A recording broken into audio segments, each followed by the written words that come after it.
Hello everyone, एक बार फिर से आप सब लोगों का स्वागत है आपके अपने यूट्यूब चैनल माया स्टडी सेंटर पे। मैं माया शर्मा एक बार फिर से आप सब लोगों का स्वागत करती हूँ। आज की क्लास में हम शुरू करने वाले हैं क्लास 9 का जो हमारा चैप्टर था संख्या पद्धति, उसका प्रश्नावली 1.6 और इसी के साथ हमारा यह चैप्टर कंप्लीट हो जाएगा। तो हमारे 1.6 के अंदर क्या है, हमें घातांक के नियमों को ध्यान में रखते हुए प्रश्नों को हल करना है। तो वैसे तो आप लोग सब लोग सीखे हुए होंगे घातांक के नियम कौन कौन से होते हैं, यानी जब दो संख्याओं का आधार समान होता है और पावर अलग अलग होती है तो उनको क्या होता है, दोनों संख्या गुणा में हो, आधार समान हो और उनकी घातें अलग अलग हो तो उनके साथ में क्या ट्रीटमेंट करना है। ठीक है, इसी प्रकार दोनों संख्याओं का आधार समान हो लेकिन संख्या क्या हो, भाग में हो, तो किस प्रकार करना है। तो ये सब अपन नियम अभी घातांक के नियमों में पढ़ेंगे और ये सभी नियम हमारी वास्तविक संख्याओं के साथ पढ़ेंगे। वास्तविक संख्या यानी परिमेय और अपरिमेय संख्याओं के साथ घातांक नियम क्या होते हैं उनको भी हम समझेंगे। ठीक है, तो क्लास में आगे बढ़ने से पहले मैं आप लोगों से एक रिक्वेस्ट करना चाहूंगी, अगर आप हमारे चैनल पर नए आए तो प्लीज प्लीज प्लीज हमारे वीडियो को लाइक कीजिए, हमारे चैनल को भी सब्सक्राइब कीजिए और अपने फ्रेंड के साथ में वीडियो को शेयर कीजिए। ठीक है, अब बढ़ते हैं हमारी क्लास की तरफ। सबसे पहले तो हम क्या करें, घातांक के नियमों को समझेंगे। देखिए, जब भी मैंने ऐसे लिखा a की पावर m, तो a हमारा क्या होता है, आधार, और m हमारी क्या होती है, घात। फिर से मैंने लिख दिया a गुणा a की पावर a और सॉरी m और n, यानी a गुणा a है और इसकी पावर m है, इसकी पावर है n, तो भी ये दोनों तो क्या हो जाएंगे, आधार, और ये क्या हो जाएगा, a तो है आधार और m और n क्या है, घातें। ठीक है, सबको पता है ये सब कि ऊपर वाली तो होती है घातें, नीचे वाला होता है आधार। अब मान लो हमें क्या समझना है, जब दो संख्याएं दोनों का आधार तो समान हो और वो दोनों गुणा में हो, तो हमेशा याद रखना जब दो संख्याओं का आधार समान होता है, संख्या गुणा में है, तो उनकी घातें क्या होती है, जुड़ जाती है। देखिए कैसे होता है, मैंने लिखा 5 की घात 2 गुणा 5 की घात 3। ठीक है, अब देखो इनका आधार का मतलब यहाँ पे भी 5 है, यहाँ पे भी 5 है, दोनों में सेम है। इसका मतलब क्या होगा, ये दोनों क्या हो जाएगी, जुड़ जाएगी। तो मैं क्या लिखूंगी, 5 की पावर 2 प्लस 3, तो क्या हो जाएगा 5 की पावर 5। तो इसका सूत्र क्या बनता है, a गुणा a बराबर क्या हो जाता है, a की पावर m प्लस n। ठीक है, इस प्रकार अपन को क्या करना है, a की पावर m प्लस n कर देना। जब भी दो संख्याओं का आधार समान हो और उनकी घातें अलग अलग हो तो हमें क्या करना है, संख्या का दोनों घातें क्या हो जाएंगी, जुड़ जाएंगी। ठीक है, क्लियर हुआ। अब हम नेक्स्ट पे, जब दो संख्याएं बट्टे में हो और उनका आधार समान हो तो घातें क्या होती है, घट जाती है, क्योंकि संख्या बट्टे में है, बट्टे में है तो घातें जुड़ने के बजाय क्या हो जाएगी, घट जाएंगी। आधार तो समान है, वो क्या हुई है। अब मानो ये संख्या यहाँ पे है a बटा a की पावर m और a की पावर n, इंग्लिश में घात को क्या बोला जाता है, पावर। मैं अब ऐसे बार बार इसलिए बोलूंगी a की घात 5 b की घात, क्योंकि मुझे पावर ही नाम आएगा, जो अपन के हैबिट में होता है वो ही आता है। a की घात m बटा a की घात n, ऐसे भी बोल सकते हैं, दोनों सेम है, पावर बोलो तो सेम ही है, घात बोलो तो वही है। ठीक है, a की घात m और a की घात n, यानी संख्या भाग में है और दोनों की घातें क्या है, अलग अलग है लेकिन आधार समान है, तो क्या हो जाती है, घातों को क्या करते हैं आपस में घटा देंगे। घटाएंगे तो क्या बन जाएगी, इसका क्या बन जाएगा, a की घात m माइनस n, यानी m को और n को घटा के a की घात चढ़ा देंगे। ठीक है, अब ये तो कब था, जब मान लो ये m जो होता है ना हमारा, अभी देखो मैंने यहाँ पे लिखा आपके, ये मैं 3 तो इधर कर दूं और ये 2 इधर कर दूं, यहाँ पे क्या है, यहाँ पे ऐसे लिखो 5 की घात 5 बटे 5 की घात 2, दोनों का आधार समान है और घातें क्या हो जाएगी, घट जाएगी। तो मैं क्या कर दूंगी, 5 की घात 5 माइनस 2, इस प्रकार करके 5 की घात 3 आंसर आ जाएगा। लेकिन यहाँ पे तो अभी मैंने क्या था, ये m जो ऊपर वाला वो क्या था, बड़ा था। ये वाला नियम कब लागू होता है, जो m, इसका मतलब क्या है कि m बड़ा है किससे, n से, यानी कि ऊपर वाली जो घात है ना वो बड़ी है नीचे वाली घात से। जब तो ये वाला फॉर्मूला याद रखना, लेकिन ये कोई जरूरी थोड़ी है कि m ही बड़ी हो, m छोटे भी तो हो सकती है। अभी मान लो यहाँ पे 5 की घात 2, यहाँ पे 5 की घात 5, ऐसे भी तो हो सकता है। तो इस कंडीशन में अपन क्या करेंगे, इस कंडीशन में या तो हमारी घात क्या हो जाती है, माइनस में आ जाती है, या फिर उस संख्या को क्या ले लेना है, बट्टे में ले लेना। अगर घात माइनस में नहीं करनी है तो संख्या को क्या कर दो, बट्टे में ले लो। मैं अभी यहाँ पे क्या कर दूंगी, 5 की घात 2 माइनस 5 हो जाएगा, तो क्या हो जाएगा 5 की घात माइनस 1, ये तो ये होता है। तो मैं इसको क्या कर सकती थी, इसकी घात माइनस में है तो इसकी घात को मैं प्लस बनाने के लिए क्या करूंगी, a की घात क्या है 5, 1/5 की घात 3। इस प्रकार से इसको क्या कर सकती हूँ, लिख सकती हूँ। संख्या को क्या कर सकती हूँ, मैं बट्टे में लेके उसकी घात को प्लस में चेंज कर सकती हूँ। ठीक है, सबको क्लियर हुआ। अब आओ इसी का, देखो इसी का फॉर्मूला है a की पावर m a की पावर n। ये कब है, जब m क्या हो, छोटा हो n से, तो अपन को क्या करना है, उस संख्या को बट्टे में ले लेना है, उसके पावर चढ़ा देनी है। ठीक है, अब आओ क्या है थर्ड वाले, तो थर्ड में क्या, a की घात m और उसके ऊपर और घात है, यानी घात के ऊपर घात है। तो हमेशा और हमेशा याद रखना, जब भी किसी संख्या के ऊपर घात हो, तो उसका मतलब क्या होता है, घातें हमेशा क्या हो जाती है, गुना हो जाती है। जैसे मैंने लिखा 5 की घात 3 और इसके ऊपर और घात है बार 2, तो इसका मतलब क्या, ये घात के ऊपर घात है ना, तो ये दोनों घातें आपस में क्या हो जाएगी, गुना हो जाएगी। तो मैं क्या लिखूंगी, 5 की घात 3 गुने 2, तो मेरे क्या आंसर आ जाएगा 5 की घात 6। तो हमें क्या याद रखना है, a की पावर m की पावर n, यानी कि जब भी किसी संख्या के ऊपर घात हो, तो क्या हो जाती है, घातें आपस में गुना हो जाती है। ठीक है, अब फोर्थ पे आओ। फोर्थ में देखो क्या है, a की घात m है, b की घात भी m है। अभी तक तो हमारी क्या था, इनका आधार समान था, वो अपन घातांक के नियम पढ़े थे। अब जब आधार तो अलग अलग हो लेकिन घातें सेम हो, आधार का मतलब देखो यहाँ पे आधार आ गया a, यहाँ पे आ गया b, आधार अलग अलग है लेकिन इनकी घातें देखो दोनों की सेम ही है। तो इस कंडीशन में क्या होता है, अपन को क्या करना, देखो दोनों है तो गुणा में, तो हमें क्या करना, दोनों संख्या को गुणा करके घात एक ही चढ़ा देनी है, क्योंकि घात तो देखो इसके भी 5 है। मान लो मैं आपको एग्जांपल लेती हूँ, देखो 5 गुने 4 है, ये दोनों गुणा में है, इसकी घात 2 है, इसकी भी घात 2 है। तो मुझे क्या दिख रहा है, ये दोनों गुना में, दोनों की घातें तो दो, तो ये तो मैं क्या कर दूंगी, 5 गुना 4 करके केवल 2 ही घात चढ़ा दूंगी। तो कहने का मतलब क्या है, a की घात m गुणा b की घात m है, तो हमको क्या करना है, a गुणा b करके उसके दोनों के a की घात चढ़ा देंगे। क्लियर हुआ सभी को। अब आओ नेक्स्ट पॉइंट पे। नेक्स्ट पॉइंट क्या है, a की घात m है, बटे में b की घात भी m है। तो ये वाला तो हमारा पूरा ये वाला था, ये वाला ये, इनके आधार तो अलग अलग है लेकिन घातें क्या है, समान। और बट्टे में है तो जब बट्टे में तो बट्टे में ही रखना है, ये दोनों a बटा b है तो a बटा b रखना है, लेकिन इतनी घातें सेम है तो क्या कर देंगे, दोनों के a की घात बट्टे में लेके a की घात चढ़ा देंगे। जैसे इसके एग्जाम्पल लेते हैं अपन, 5/6, इसकी भी घात 4 है, इसकी भी घात क्या है, 4 है। तो मैं इसको ऐसे लिखने के बजाय मैं इसको क्या लिख सकती हूँ, 5/6 की घात 4। एक ही बात है, इसको जब खोलते हैं तो इसका मतलब क्या होता है, 5 की घात 4 और 6 की घात 4, यही होता है ना। तो इनको अपन घातांक के नियम ये क्या कहता है, इसको अपन इस प्रकार भी लिख सकते हैं, a की घात m हो, b की घात भी m हो, तो a बटा b की घात m लिख सकते हैं। ठीक है, फिर क्या देखो, जब भी किसी संख्या की घात 0 हो, चाहे कितनी भी बड़ी संख्या हो, अगर उसके घात 0 लगा दे तो उसका हमेशा हमेशा मान कितना होगा, 1 होगा। हमेशा याद रखना, जब भी किसी संख्या की घात अगर 0 लगा दिए उसका मान कितना होगा, 1 होगा। ठीक है, अब ये नियम तो हो गए, मान लो घातांक के नियमों में आ गए, लेकिन यही क्या होता है अगर वास्तविक संख्याएं हो, यानी p और q हो, जहाँ पे क्या हो, a बराबर 0 नहीं, यानी a क्या हो 0 से बड़ा हो और एक वास्तविक संख्या है, और p और q क्या है, परिमेय संख्या है, तो अपन क्या कर देंगे, ये जो हमारे m और n है ना, इनकी जगह क्या हो जाएगा, p और q। जैसे मैं लिख दूंगी a की घात p गुणा a की घात q। यहाँ पे ये क्या हो जाएगा, जो अपन m और n लेके चलना, उनकी जगह पे क्या हो जाएगा, p और q। बस इतना ही चेंज होने वाला है। वास्तविक संख्याओं के साथ क्या चेंज हो जाएगा, क्योंकि वास्तविक संख्या यानी क्या, परिमेय या अपरिमेय से होगी, तो परिमेय संख्या में क्या होता है, p बटा q के रूप में होते हैं वो, तो इनकी घातें भी क्या लग जाएंगे, p और q। घात के रूप में p और q, आधार तो a ही है। ठीक है, ये नियम इनके साथ ए से आगे पढ़ेंगे तो इसका भी क्या हो जाएगा, a की घात a बटा a है, इसकी घात क्या हो जाएगी p और इसकी घात q, तो क्या हो जाएगी a की घात p माइनस q। ठीक है, इसी प्रकार इसका करेंगे तो क्या हो जाएगा, a की घात p उसके ऊपर घात गुणा में q, तो क्या लिख सकते हैं, a की घात p गुणा q। ठीक है, इस प्रकार अपन को लिखना है।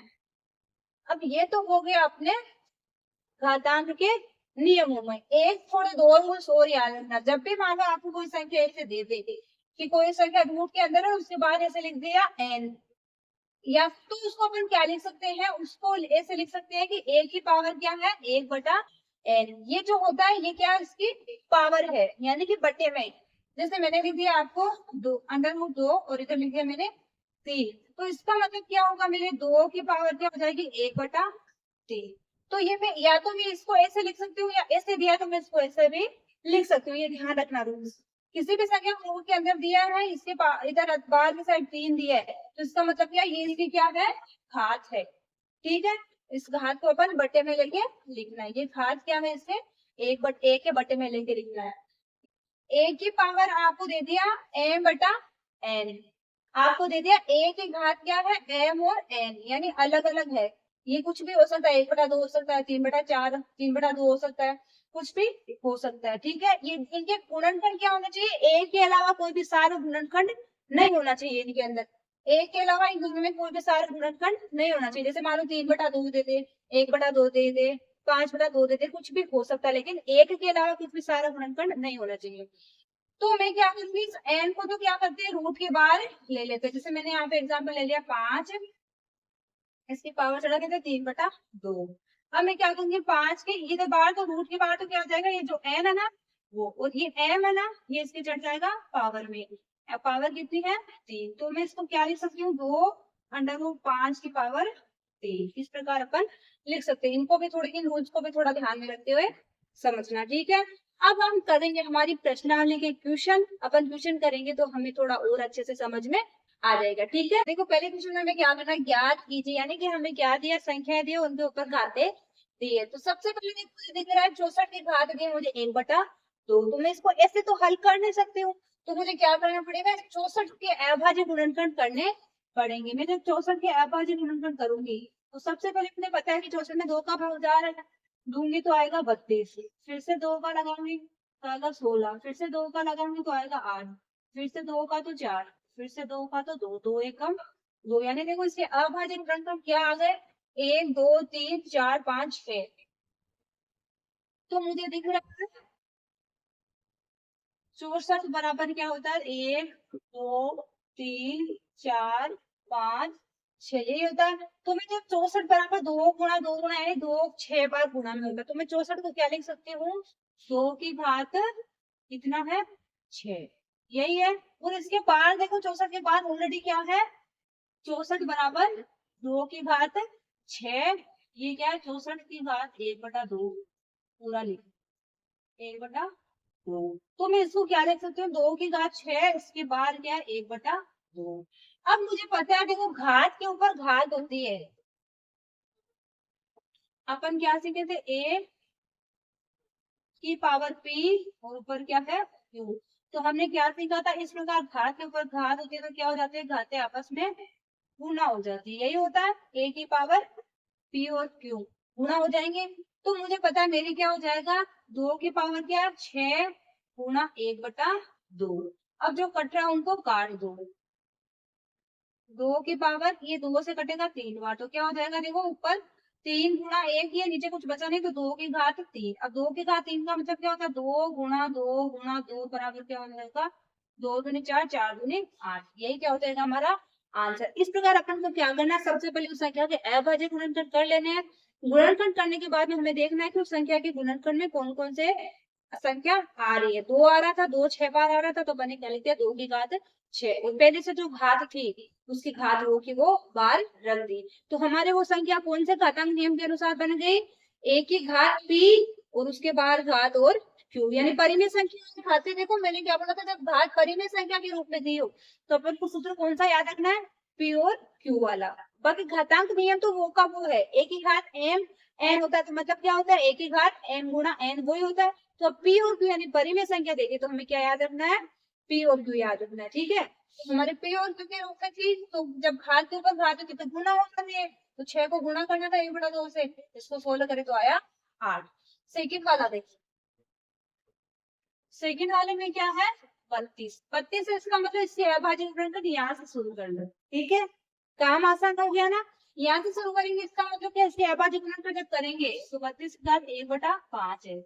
तो अपन क्या करेंगे, 32 को क्या लिख सकते, 32 बराबर 2 गुना 2 गुना 2 गुना 2 यही होता है 32। अब मेरे देखो क्वेश्चन में मुझे क्या दिया, 32 की घात 1/5, तो बराबर किससे हो जाएगा, 2 की घात 5 लिख लो, और इसके बाद ऑलरेडी 1/5 तो है ही। ठीक है, ये दोनों क्या है, बराबर। अब मैं क्या करूंगी, जब घात के ऊपर घात होती है तो मुझे पता है क्या होती है, गुना होती है। जैसे a की घात p और उसकी घात ऊपर गुना में है q, तो क्या हो जाता है a की घात p गुना q, यही होता है। ठीक है, तो अब अपन क्या करेंगे, 2 की घात 5 गुना 1/5, तो क्या हो जाएगा, 5 से 5 कट हो जाएगा, 2 की घात क्या बचेगी 1, तो इसका मतलब क्या होता है, 2 की घात 1 का मतलब क्या होता है 2। तीसरा वाला देखो, इधर ही कर लेते हैं ना। थर्ड में देखो क्या, 125 की घात 1/3। लेकिन अब अपन को क्या करना पड़ेगा, अभाज्य गुणनखंड निकालना पड़ेगा, हर बार एक में ही काम नहीं चलेगा। अब देखो 125 की अभाज्य गुणनखंड अपन यहाँ पे निकालते हैं। इसमें देखो 2 का 3 का 4 का, 2 का 3 का किसी का भी भाग नहीं जाएगा, 4 का तो जाना ही नहीं, क्योंकि 4 का जाएगा तो पहले 2 का भी जाएगा ना। तो इसका मतलब इसमें 3 का भी नहीं जा रहा, 2 का भी नहीं जा रहा, तो इसमें जाएगा 5 का। 5 का लगाऊंगी तो 5 दूनी 10, बचेगा 2, 5 × 25, फिर 5 × 5, यानी इसके अभाज्य गुणनखंड क्या है, 125 की घात 1/3 बराबर क्या लिख सकते हैं, 5, या फिर ऐसे लिखो 125 बराबर 5 गुना 5 गुना 5। अब क्या हमारे क्वेश्चन है, 125 की घात 1/3 बराबर क्या होता है, 5 की घात 3, और पाँच क्या है 1/3, यही होता है। अब देखो मैं 5 को क्या लिख दूंगी, इधर करो, मैं क्या लिख सकती हूँ इसको, 5 की घात 3 गुना 1/3, तो 5 की घात क्या हो जाएगा, 3 से 3 कट हो जाएगा, तो 5 की घात 1 आई, तो इसका मतलब क्या 5 का 5 ही हो जाएगा। और ये क्वेश्चन है ना, बड़े अच्छे क्वेश्चन है, 1.6 है ना, इसको ध्यान से कीजिएगा, ठीक है ना।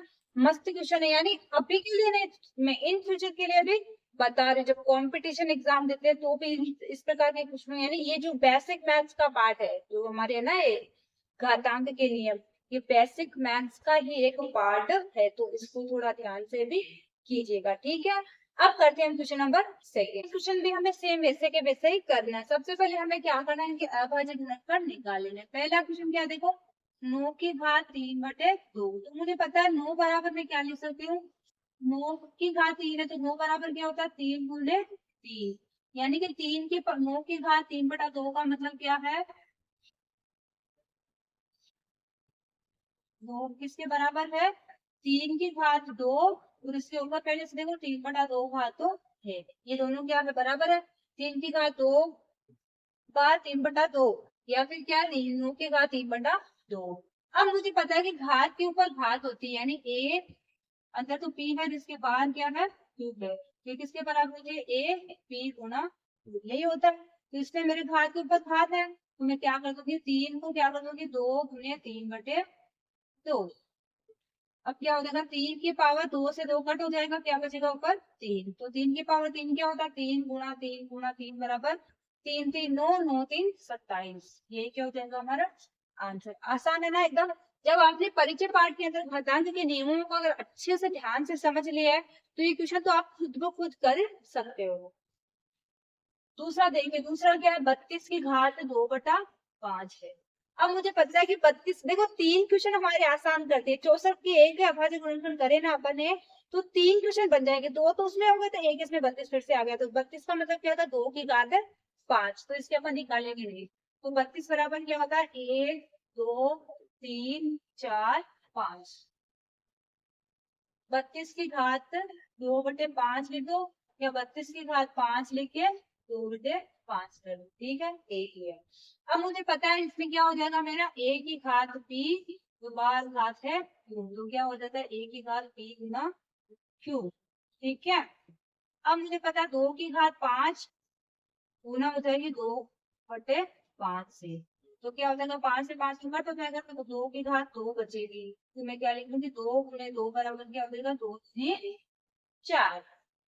तीसरा वाला देखिए, तीसरे वाले में देखो क्या 16 की घात 3/4। अपन को देखो 3 क्वेश्चन है, 4 क्वेश्चन दिए। अब 16 के अंदर 2 का भाग लगाते हैं तो कितना आता है, सॉरी 32 के अंदर 2 का भाग लगाते हैं तो कितना आता है 16, यानी 1 2 उसमें से और कम कर दो। तो 16 से ही अपन को देखना है, तो 16 से 2 कितनी बार आ जाता था, आता है 4 बार। तो अपन क्या कर देंगे, 16 बराबर 2 गुने 2 गुने 2 गुने 2, यही होता है 16। 2 दूनी 4, 4 दूनी 8, 8 दूनी 16। 16 की घात 3/4 बराबर 2 की घात 4, उसके बाद 3 की घात 4।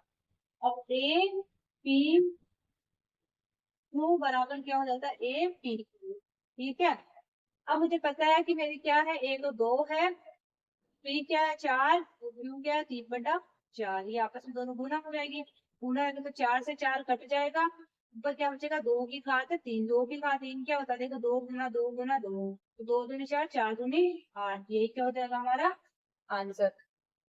अब देखो 4 वाला ना, वो अपन को थोड़ा ध्यान से करना है, तो उसके लिए हम क्या करेंगे, पहले ए को रफ कर देते हैं। 4 वाले में हमारे घात है ना, वो माइनस में दिए, तो उसको थोड़ा अपन को क्या करना, ध्यान से समझना, क्योंकि वो एक नया कॉन्सेप्ट है। ठीक है, देखो 4 क्या है, 125 है, इसकी घात क्या है, माइनस का 1/3।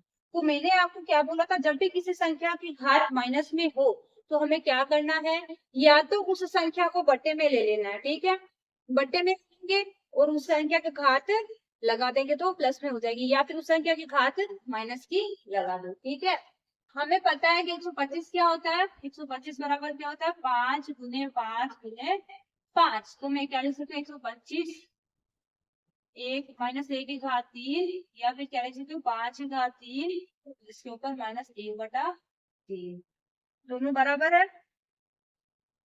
अब मुझे पता है कि ए पी क्यू बराबर क्या होता है, ए पी क्यू। घातों का घात क्या हो जाती है, गुना हो जाती है। तो मैं क्या कर दूंगी, 5 की घात 3 गुना 1/3। एक देखो माइनस में, ध्यान रखना इसका, 3 से तो 3 कट हो जाएगा, तो क्या आएगा मेरे 5 की घात माइनस का 1, यही आएगा। अब मैं इसको क्या करूंगी, मैं इस 5 को क्या करूंगी, इस घात को प्लस में लाने के लिए मैं क्या कर दूंगी, एक को क्या कर दूंगी, 1 के बट्टे में ले लूंगी। तो मैं क्या करूंगी, 1/5 कर दूंगी। अब 1/5 करूंगी तो भी इसकी घात तो देखो क्या थी, तो मेरे क्या आ जाएगी घात। अब आप बोलोगे कि आपने घात तो लगाई नहीं, तो मैं क्या कर दूंगी, 1/5 करके इसके एक घात लगा देती हूँ।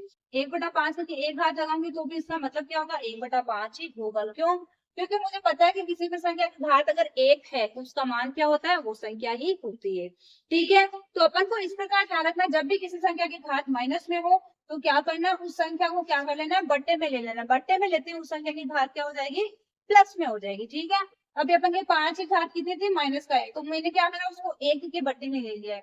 अब अपन को ये नहीं देखना है कि ये इसकी घात 1 है इसलिए 1 के इस 1 के बट्टे में लिया, इस 1 के बट्टे में नहीं लिया मैंने। यहाँ पे संख्या की घात कोई दूसरी भी होती, -3 -4 -5 जितनी भी घात होती, तो भी मुझे उस संख्या को 1 बटा वो संख्या लिखनी थी। ठीक है, 1/5 या 1/4, 1/20, 1/25 कुछ भी हो, संख्या को 1 के बट्टे में ले लेना, 1 बटा वो संख्या, 1 बटा वो संख्या। ठीक है, और घात जितनी होती है उतनी नीचे उस संख्या के लगा देंगे। ठीक है, तो 1/5 की घात 1 का मतलब क्या, 1/5। सबको क्लियर हो एकदम अच्छे से। अब करते हैं क्वेश्चन नंबर 3। हमारी प्रश्नावली का लास्ट क्वेश्चन, जो कि क्या, सरल कीजिए, और एकदम इम्पोर्टेंट से इम्पोर्टेंट क्वेश्चन, यानी कि इस पर घातांक के क्वेश्चन है ना, इसमें सरल कीजिए जो बोल के क्वेश्चन आता है ना, वो एकदम मोस्ट इम्पोर्टेंट क्वेश्चन में आता है। 2 क्वेश्चन है, पहला दूसरा, वो भी अच्छे क्वेश्चन है, लेकिन ये वाला क्वेश्चन आप थोड़ा ध्यान से कीजिएगा। देखो पहला क्वेश्चन क्या बोल रहा है, 2 की घात है 2/3, गुना है यहाँ पे 2 की घात 1/5। तो सबसे पहले तो देखो मुझे क्या दिख रहा है, आधार समान दिख रहा है, यानी दोनों का आधार क्या है, 2 2 है। जब भी संख्या गुना में होती है और आधार समान होता है तो क्या होती है, घातें जुड़ जाती है। यही सीखा अपन ने क्या सीखा है, ए गुना ए होता है, यहाँ पी है, यहाँ पे क्यू है, तो क्या हो जाता है, ए की घात पी प्लस क्यू। ओके, ये सीखा, तो अपन इसमें अप्लाई कर देंगे। मैं क्या करूंगी, 2 की घात 2/3 प्लस 1/5। जब मैं इस प्रकार लिखूंगी तो मेरे क्या हो जाएगी, परिमेय संख्याएं जोड़ने के रूप में आ जाएगी। तो जब दो संख्याओं को जोड़ा जाता है बट्टे के रूप में कोई भी संख्या बट्टे के रूप में जोड़ेंगे तो हमें क्या करना पड़ेगा, उसका लस लेके करना पड़ेगा। तो देखो इसको इधर साइड में करते हैं अपन। मुझे पता है 5 और 3 का लस कितना आ जाएगा 15। 15 में मैं 3 का भाग लगाऊंगी तो 5 बार, 5 को ऊपर 2 से गुना करूंगी तो 10, प्लस 5 का भाग फिर से 15 में लगाऊंगी तो 3 बार, 3 को 1 से गुना करूंगी तो 3 का 3, 10 और 3 कितना हो जाएगा 13, और बटे में 15 है जो 15। यानी जब इसको सोल्व करा तो इससे घात कितनी आ गई 13/15। तो इसकी घात अपन क्या लगा देंगे, 2 की घात 13/15। तो यही क्या हो जाएगा हमारा आंसर। एकदम आसान है ना, किसी को भी कुछ भी अब डाउट नहीं रहना चाहिए, क्योंकि इतने आसान तरीके से आप लोगों को समझा दिया है। अब अगर कुछ डाउट रहा है तो आपको खुद को ही मेहनत करनी पड़ेगी। अब देखो मेरे क्या है 1/3 की घात 3 और पूरे के ऊपर पावर क्या है 7। यानी कि इन दोनों संख्याओं के क्या आधार अलग अलग है और पावर दोनों की एक ही है। तो मैं इनको क्या लिख सकती हूँ, जब मैं एक की पावर 7 करूंगी तो कितना भी कर लो क्या हो जाएगा एक ही हो जाएगा। तो मेरी क्या हो जाएगा एक की पावर 7 यानी एक ही हो जाएगा। 3 की पावर 3 गुणा 7 करेंगे तो कितना हो जाएगा 1/3 की पावर 21। अब मुझे पता है कि कोई भी संख्या एक के बट्टे में कब आती है, जब उसकी घात माइनस में हो। तो इसका मतलब क्या 3 के घात कितनी है -21 है, जब भी तो ये बट्टे में आया। अभी अपन ने सीखा है ना कि कोई भी संख्या एक के बट्टे में कब आती है, जब उसकी घात क्या हो माइनस में। इसका मतलब क्या ये 3 क्या था, इस 3 के जो घात है ना 21, ये माइनस में इसलिए ये बट्टे में आया। तो इसको अपन क्या लिख सकते हैं 3 की घात माइनस का 21। ठीक है, क्वेश्चन नंबर देखो थर्ड। थर्ड क्वेश्चन क्या 11 की घात 1/2 और 11 की घात 1/4। अब मुझे क्या दिख रहा है, दोनों का आधार तो समान है और संख्या किसमें है भाग में है। संख्या जो भाग में और आधार समान हो तो घातें क्या हो जाती है परस्पर घट जाती है। ठीक है, तो अपन क्या करेंगे, अब बार बार फॉर्मूला लिखने की जरूरत नहीं है, मैं आपको बोल दी उसे आप समझ लेना। तो मैं क्या करूंगी 11 1/2 -1/4। ठीक है, यही होगा 11 की घात 1/2 -1/4। 11 का तो 11 लिख दूंगी मैं, इन दोनों का लेसा लेंगे तो क्या आ जाएगा 8, 4 दूनी 8। 2 का भाग लगाओ 8 में तो 4 बार, 4 को 1 से गुना करेंगे तो 4 -2 का भाग 4 का भाग लगाएंगे 2 बार, 2 एकम 2 यानी 4 -2 कितना हो जाएगा 11 की घात 4 -2 कितना हो जाएगा 2/8। और 2/8 इसका मतलब क्या हो जाएगा 11 की घात 1/4। ठीक है, यही होगा ना। 2 का भागेगा तो 4 बार, 4 एकम 4, फिर से 4 का, सॉरी अपन ने गलत करा, नहीं गलत नहीं, से 4 का भाग लगा तो 2 बार ही जाएगा ना, गलत कहाँ से 4 का भाग 8 में लगाएंगे तो 2 बार ही जाएगा, 2 को 1 से गुना करेंगे तो 2 ही आएगा। 4 में से 2 घटाएंगे तो 2 आ जाएगा और 8 बटे में आ जाएगा। फिर क्या हो जाएगा दोनों कट रहे तो काटना पड़ेगा, 2 एकम 2, ये 4 बार कटेगा तो 11 की घात 1/4। ये क्या हो जाएगा हमारा आंसर। 4 बार आ जाएगी। 4 वाले में क्या है 7 की घात 1/2 है गुणा 8 की घात 1/2 है। अब देखो अपन करते हैं क्वेश्चन नंबर 4। क्वेश्चन में अपन को क्या दिया है, दो संख्याओं का आधार तो अलग अलग दिया है लेकिन इसमें घातें क्या दी है समान दी है। जब भी दो संख्याओं का आधार तो अलग अलग हो, घातें समान हो, तो अपन को कौन सा नियम लगाना है, उन दोनों संख्याओं को गुणा करके उनके ऊपर घात a की चढ़ा देनी। ये क्या है a की घात m है और b की घात m है, तो अपन क्या करेंगे a गुणा b करके दोनों की घात a की चढ़ा देंगे। अब ये परिमेय संख्या है, दोनों की घातें परिमेय संख्या p/q के रूप में है, तो अपन क्या करेंगे वो p/q मान के इसको करेंगे। दोनों गुणा में तो 7 गुना 8 और घात क्या हो जाएगी 1/2, 7×56, 56 की घात 1/2, ये क्या हो जाएगा हमारा आंसर। तो आप थोड़ा इनको भूलना मत, जब भी आधार अलग अलग हो तो अपन को क्या करना है दोनों को गुणा करके एक ही घात है ना, सेम है ना घात, है दोनों को केवल सेम घात है तो केवल सेम घात ही चढ़ा देंगे। ठीक है, कंफ्यूज नहीं होना। ओके, और एक बार बार इनको थोड़े जो घटाने के नियम है ना इनको 2-4 बार पढ़ लेना और क्लास अच्छे से देख लेना, उसके बाद क्वेश्चन करना, देखना आप खुद ब खुद क्वेश्चन अपने आप निकालोगे। और इसी के साथ देखो आपके जो एग्जाम्पल्स रहते हैं ना प्रश्नावली स्टार्ट होने से पहले, उन एग्जाम्पल्स को भी प्लीज आप खुद से किया करिए। ठीक है, उससे क्या होगा आपको थोड़ा और अच्छे से हेल्प मिलेगी, उनमें से भी कभी कभी क्वेश्चन पूछ लिए जाते हैं। ठीक है, अब हम मिलते हैं नेक्स्ट क्लास में, तब तक के लिए बाय।